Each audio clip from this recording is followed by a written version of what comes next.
સુપ્રભાત નાના બાળકો, કેમ છો? મજામાં? તો ચાલો આપણે એકડા શીખીએ.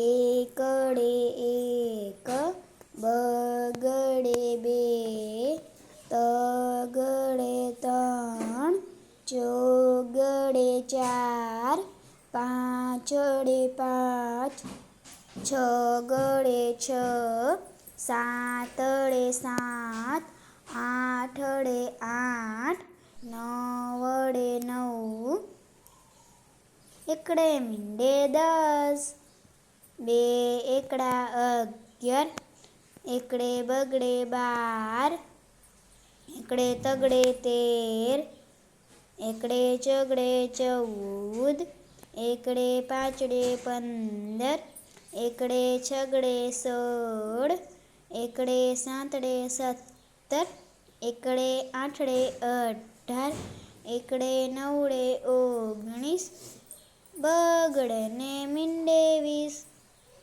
તો બાળકો, આપણે ફરી મળીશું બીજા વિડીયોમાં. આવા નવા વિડીયો જોવા માટે આપણી ચેનલને સબસ્ક્રાઈબ કરો.